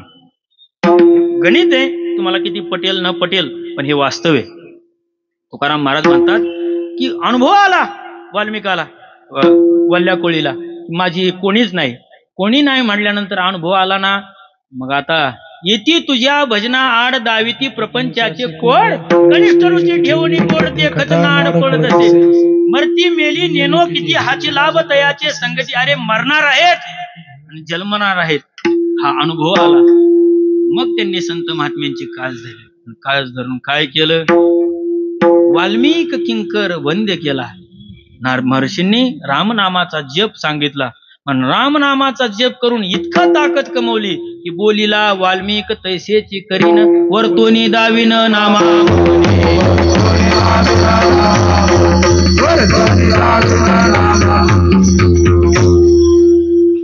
जसं वाल्मिक ऋषी बोलतील तसं मी वागेल या पद्धती या प्रमाणापर्यंत त्यांची साधना गेली.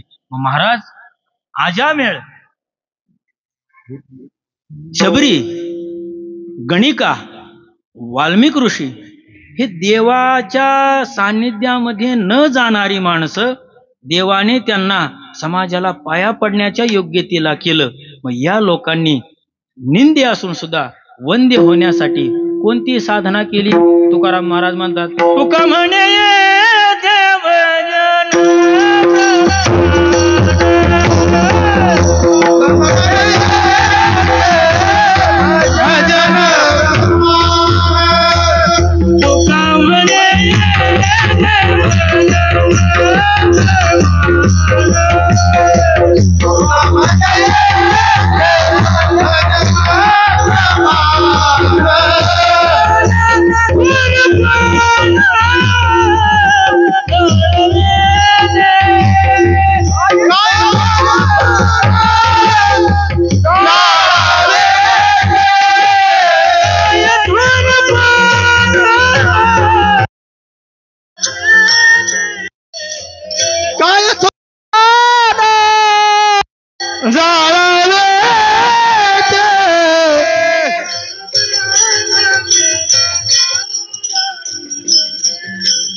अंगीकार ज्याचा केला नारायण अंगीकार ज्याचा केला नारायण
तुका म्हणे येते भजन प्रमाण काय थोरपण जाळावे ते. महाराज कोणचं भजन करावं लागतं?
तुकाराम महाराज म्हणतात, निंदत्वाकडून वंद्यत्वाकडे जाण्यासाठी एकच साधना आहे, ती म्हणजे भजन.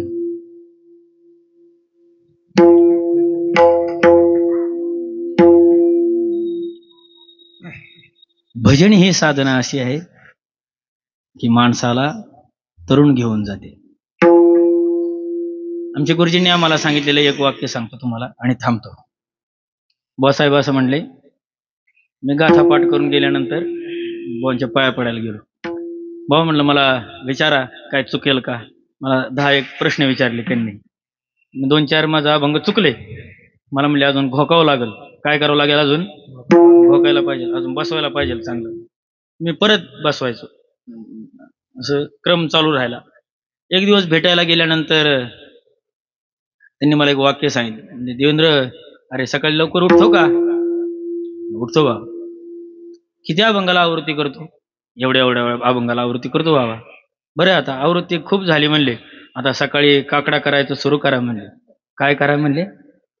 हा, बऱ्याच कीर्तनकार लोकांना काकडाच पाठ नसतो, कारण ते वाकडेच होते काकड्याच्या टायमाला. ते म्हणले, बुवा तुम्हाला काकडा करावं लागेल. माझ्या चुकून तोंडातून गेलं. मी काकडा का केला पाहिजे? चुकून गेलं बरं का, अनावधानाने गेलं, पण ते एकदा काही शब्द तोंडातून निघाल्यावर परत घेता येत नाही. माझं चुकून तोंडातून गेलं. बुवासाहेब, मी काकडा तुम्ही करा म्हणता, पण का करू? बॉनने मला सांगितलेलं वाक्य आहे. ते म्हणले, सकाळ काकडा तू कर, दुपार तुझी देव चालवेल. आतापर्यंतचा अनुभव आहे महाराज आमचा.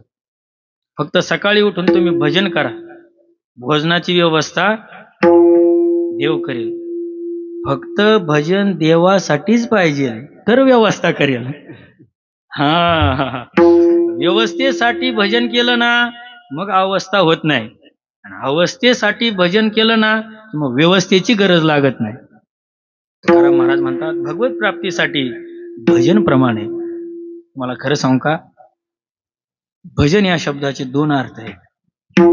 एक आहे नामस्मरण, दुसरं आहे नामसन. आपण जे भजन करतो ना, टाळ पखवाज विना घेऊन, हे एक भजन आहे. भज सेवायाम धातूपासून भजन शब्द तयार झाला. मग भजन काय करतं? तुकाराम महाराज म्हणतात तयाची भजने भोगासाठी जे आशा तिमिर दृष्टी विषांद झाले, हे विषांद झालेल्या लोकांचं भजन आणि भगवत प्राप्तीसाठी निघालेल्या साधकाचं भजन हे वेगळे बरं का. वैकुंठवासी कुरुवर्य साहेबराव नाना वारकरी यांची मला संगत झाली. नानांकडे मी जायचो चाली शिकायला.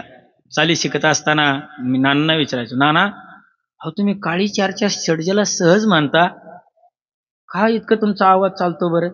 नाना मला काय म्हणले माहितीये का, देवेंद्र आजपर्यंत मी फक्त देवासाठी म्हटलंय, माझं भजन हे समाजासाठी नाही. तुम्हाला काका किस्सा सांगतो. मी आणि नाना पंढरपूरच्या स्टँडवर उभे, आम्हाला जायचंय, आणि स्टँडवर कोणीतरी एक त्यांच्या ओळखीचा माणूस आला. आल्यानंतर चांगल्या गप्पा बिप्पा झाल्यानंतर तो नानांना म्हणाला, नाना अहो मला एक जरा चाल म्हणून दाखवा बरं. काय म्हणला? मला एक चाल म्हणून दाखवा बरं, असं असं ठेवण आहे, मला म्हणून दाखवा बरं. माझ्याकडे पखवाज होता. नाना मला तिथं म्हणले, हे काढ रे पखवाज. काय काढ म्हणले पखवाज. मी काढला पखवाज. नाना तुम्हाला काय म्हणला, ते लोक आपल्याकडे पाहतात, हे डोंबऱ्याच्या खेळासारखं होईल. लोक चिवली पावली टाकायला सुरुवात करतील. नाही माझी भावना अशी, हे समाजामध्ये नाही चांगलं दिसत. स्टँडवर बसले म्हणले, लोक आपल्याला स्टँडवरचे वारकरी म्हणतील. हा, वारकऱ्यामध्ये एक सोनार टोळी आहे, आता तिचा इतिहास नाही ते सांगत. आपल्याला त्याच्यातलं धरतील. नाना तू ऐक म्हणले, काढ. मी काढला पखवाज, थाप टाकली. नाना म्हणायला सुरुवात केली, चालू झाली. लोक आमच्याकडे पाहायला लागले. आता मी कॉलेज शिकलेला पोरगा, लोक पाहायची ना विवस्त दृष्टीने पाहायची. शिकलेल्या माणसाला न शिकलेला माणूस असो, नाही शिकलेला माणूस असेल, लोक नाही वाचता आली पण लोकांच्या नजरा वाचता आल्या पाहिजेत. काय लोक नाही वाचता आली तरी चालेल, पण लोकांच्या, हा, समाजामध्ये पुरुषाला नजर वाचता आली नाही तरी चालेल, पण स्त्रियांना नजर वाचता आली पाहिजे. नजर लक्षात यायला लागले ना, काय भावनेने पाहत. मी नाना म्हणलं, नाना बस. गुंडळून ठेवल्यावर नाना म्हणले, नालाय का तुला अक्कल आहे का काय? भजन इतकं रंगात आलं होतं आणि पखवाजाचा गठ्ठा पाडला. मला सवय लय वाईट होती. पखवाजाचा गठ्ठा पाडला, तुला काय कळतं का? म्हणले, अहो नाना लोक पाहतात, चांगलं नाही. नानाने मला सांगितलेलं वाक्य सांगतो तुम्हाला. गुरुवर्य नाना म्हणजे कोण होते तुम्हाला माहिती नाही. नाना मला म्हणले, देवेंद्र आयुष्यभर देवासाठी भजन केलंय, तोच देव स्टँडवर आला असेल आणि म्हणला असेल, साहेबराव अरे एक चाल म्हणून दाखव, आणि मी त्या देवाला जर आज म्हणून दाखवलं नाही ना, इतके दिवस केलेलं सगळं फुकट होतं. इतकं भजन करावं लागतं. अरे ऐका ऐका ऐका, तुम्हाला नारायणगावची सवय जातच नाही वाटतं. इतकं भजन करावं लागतं. काय बरं का, आपलं भजन लोकांना, बरं का, आमचं कीर्तन असं असते, लोकांना किती आवडलं याच्याविषयी आम्हाला घेणं देणं नाही. का? तुलसीदास महाराजांनी रामायण लिहिलं. रामायण लिहिल्यानंतर त्यांना सुरुवातीला विचारलं, अहो तुम्ही हे वाल्मिकाने 1 कोटी श्लोकाचं रामायण लिहिलंय, तुम्ही कशाला हा उद्योग करताय? वाल्मिकजी काय आपलं ते तुलसीदासजी काय म्हणतात माहितीये का? स्वांत सुखाय श्री रघुनाथ गाथा. मी जगाला समाधान होण्यासाठी रामचरित मानस लिहित नाही, मी मला समाधान होण्यासाठी रामचरित मानस लिहितो. तसं आपण जगाला समाधान होण्यासाठी भजन करू नका, आपल्याला समाधान मिळण्यासाठी भजन करायला पाहिजे. तुकाराम महाराज म्हणतात, सदा नाम घोष करू हरी कथा, तेने सदा चित्ता समाधान. तुका म्हणे येथे भजन प्रमाण. पण कसं केलं पाहिजे? काय थोरपण जाळावे. आता एक भजनाची फक्त झलक सांगतो तुम्हाला आणि थांबतो. बरं का काका, सध्या वारकरी संप्रदायातलं भजन लुप्त होत चाललंय. वारकरी भजनाची स्टाईल स्वतंत्र आहे, सुगम संगीताची स्टाईल स्वतंत्र आहे, नाट्य संगीताची स्टाईल स्वतंत्र आहे, दरबारी गायकीची स्टाईल स्वतंत्र आहे. गायन एकच आहे. वारकरी भजनामध्ये सुद्धा मुरकी आली पाहिजे, टप्पा आलं पाहिजे, मिंड आली पाहिजे, सगळं आलं पाहिजे, सवांगाने तयार पाहिजे. परंतु ते गाणं समाजासाठी असतं आणि हे गाणं देवासाठी असतं. याचं कायम भान ठेवलं पाहिजे. काय भान ठेवलं पाहिजे? बिरबलाने विचारलं, बिरबलाला आपलं ते तानसेनाला विचारलं अकबराने, अरे तू इतका गोड गातो तर तुझे गुरु किती गात असतील, त्यांना एकदा बोलून आण. हुजूर ते इथे येणार नाहीत. काय येणार नाहीत? आलं पाहिजे. नाही येणार महाराज, आपल्याला दोघांना जावं लागेल. पण महाराज अशा झमझम वेशामध्ये ते आपल्या समोर भजन करणार नाहीत. मग त्यांनी छद्मवेश धारण केला, कपडे काढले, साधे कपडे घातले आणि तानसेन आणि बादशाह जाऊन बसले. तानसेन आणि बादशाह जाऊन बसल्यानंतर भजन सुरू झालं आणि तल्लीन झाले. तल्लीन होता होता होता होता इतकं गोड गायलं की बादशाहला भगवत स्वरूपाचं दर्शन झालं. भजन संपलं, सगळे लोक निघून गेले. अकबर तानसेनना म्हणतात, तानसेन, अरे तू गाताना असं इतकं वाटत नाही मला, यांच्या गाण्यामध्ये काहीतरी वेगळीच खुबी आहे. असं का होतंय सांग बरं. तानसेन म्हणू लागला, हुजूर मी तुमच्यासाठी गातो आणि माझे गुरुजी फक्त देवासाठी गातात. जे देवासाठी गातात त्यांचं गोड वाटतं आणि जे समाजासाठी गातात ते गोड असलं तरी कडू वाटतं. म्हणून देवकृपेचं भजन. वारकरी संप्रदायातला उत्कृष्ट भजनी कोण आहे? ज्याला शब्दाबरोबर सुरांना आणि सुराबरोबर शब्दांना गुंफता आलं त्याला वारकरी भजन गाता आलं. एक स्टाईल सांगतो, वारकरी भजन कसं असतंय. वारकरी भजन म्हणण्याच्या काही पद्धती आहेत. एकच सांगतो आणि थांबतो. एक पद्धत आहे एक तुकडा घेऊन म्हणायचं. दुसरी पद्धत आहे 2 तुकडे घेऊन म्हणायचं. तिसरी पद्धत आहे 3 तुकडे घेऊन म्हणायचं. चौथी पद्धत आहे 4 तुकडे घेऊन म्हणायचं. 5वी पद्धत आहे विलंबित म्हणायचं. 6वी पद्धत आहे मध्यलय मध्ये म्हणायचं. 7वी पद्धत आहे द्रुतलय मध्ये म्हणायचं. 8वी पद्धत आहे गडंत म्हणायचं. आता इतकं कळलं तर म्हणजे नाही बस, नाही तर ईडीला सासर मायनं सारखंच.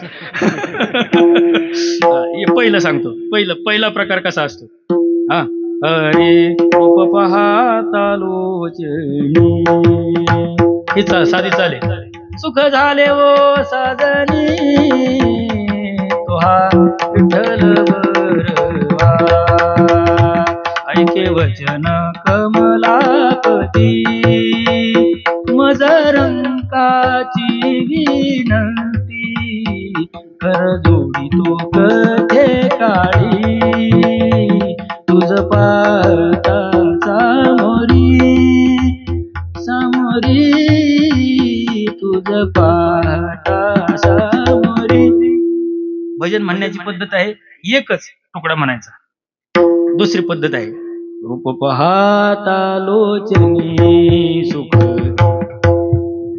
तसं नाही, रूप पाहता लोचनी, सुख झाले ओ साजनी, सुख झाले ओ साजनी, सुख झाले ओ साजनी, ऐके वचन कमलापती, मज रंकाची विनंती, मज रंकाची विनंती, मज रंकाची विनंती, तुझ पाहता सामोरी, दृष्टी न फिरे माघारी, दृष्टी न फिरे माघारी, दृष्टी न फिरे माघारी. 2 तुकडे घेऊन म्हणलं. आता 3 तुकडे घेऊन कसं म्हणायचं. रूप पाहता लोचनी, सुख झाले वो साजनी, तो हा विठ्ठल बरवा, तो हा विठ्ठल बरवा, ऐके वचन कमळापती, मज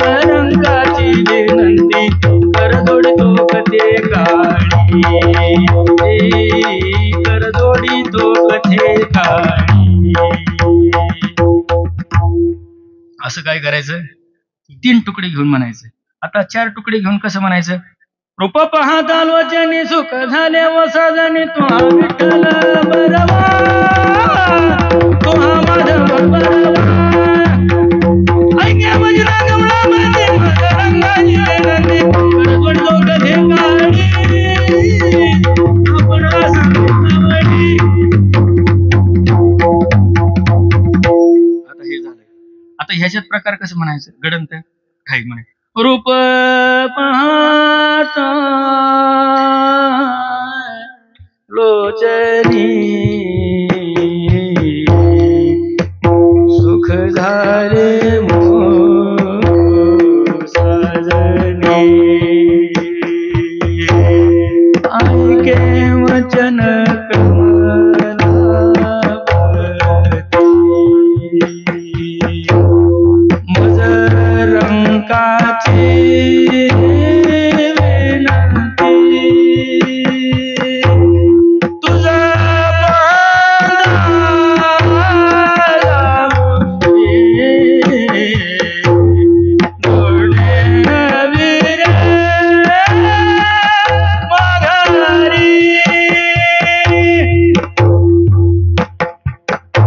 असं 27 चाली बरोबर ठाईत बसले पाहिजे. सूद भरलंय पुढे नाही गेली पाहिजे आणि सूद भरलंय माग नाही आली पाहिजे. असं झालं पाहिजे. आता परत आता दुसरं आता हे इथपर्यंत झालं. आता नवीन सांगतो बरं का. आता हेच पहिलाच प्रकार पण बदलून कसा म्हणायचा. रूप पाहता लोचनी सुख झाले ओ साजनी. नाही तर काय गातो ते कळलं ना असं होईल. हा एक आहे मला येईन असं वाजवा फक्त. रूप पाहता लोचनी सुख झाले ओ साजनी ऐके वचन कमलापती मकरंगाची विनंती तुझ पाहता सामोरी दृष्टीनं फिरे माघारी दृष्टीनं फिरे माघारी दृष्टीनं फिरे माघारी. आता ह्याचे प्रकार परत अजून एक प्रकार सांगतो. रूप पाहता लोचनी सुख झाले ओ साजनी ऐक्य वचन कमलापती मकरंगाची नदी तुझ पाहता समोरी दृष्टीनं फिरे माघारी तुम्ही संकाधिक संत म्हणविता कृपावंत म्हणविता कृपावंत म्हणविता कृपावंत. ही एक प्रकार झाला. आता शेवटचं सांगतो. आता चाली माग चाल कशी म्हणायचं बर का. चाल एकच चाल पण जुळ्या बहिणी वाटल्या पाहिजेत. एक कर्नाटकातली आणि एक महाराष्ट्रातली नाही झाली पाहिजे. एका घरात 2 बहिणी कशा असतात असं तसं एक चाल पहिली चाल म्हणताना कशी म्हणावी आणि दुसरी चाल म्हणताना कशी म्हणावी असं गणित आहे. बरी गणित सांगतो. काय सांगू आता संतांचे उपकार काय सांगू आता संतांचे उपकार. आता हे चाल आहे ना ही एक सारखीच राहणार पण त्याच्यात व्हेरिएशन कसं होणार ऐका. लोक वारकऱ्याला कपड्यावरून पाहतील. तुला काय माहिती आमच्यासारखं खंबराट अजून तुला भेटलीच नाही. काय सांगू आता संतांचे उपकार काय सांगू आता संतांचे उपकार काय सांगू आता संतांचे उपकार काय सांगू आता संतांचे उपकार काय सांगू आता संतांचे उपकार काय सांगू आता संतांचे उपकार काय सांगू आता संतांचे उपकार काय सांगू आता संतांचे उपकार काय सांगू आता संतांचे उपकार काय सांगू आता संतांचे उपकार काय सांगू आता संतांचे उपकार काय सांगू आता संतांचे उपकार काय सांगू आता संतांचे उपकार. एवढ्या पुरतं एवढंच बरं आहे, पुढच्या वेळेस काय सांगू. हे ऐकायला जितकं कठीण आहे ना, बसवायला तितकं त्यापेक्षाही कठीण आहे. आणि बसवायला जितकं कठीण आहे ना, त्यापेक्षाही 1000 पट अनुभवायचं कठीण आहे. म्हणजे अनुभवता कधी येईल. काय थोरपण जाळावे ते भगवंताचं भजन त्याच दिवशी कळेल ज्या दिवशी मी कोणी गायक आहे, मी कोणी भजनकरी आहे, मी कोणी म्हणणारा आहे, मी कोणी भगवत भक्त आहे, मी कोणी उपासक आहे. हा मी ज्या दिवशी नष्ट होईल ना, त्या दिवशी भजन होईल. मग असा मी कोणाचा नष्ट झाला. ज्ञानेश्वर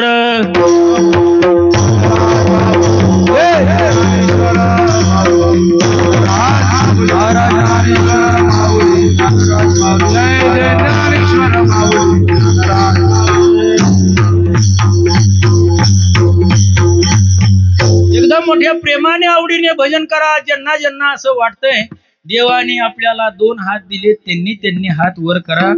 बाकीचे झोपाय गेले तरी चालेल. 1 मिनिट, फक्त 1 मिनिट झाडून तुकाराम तुकाराम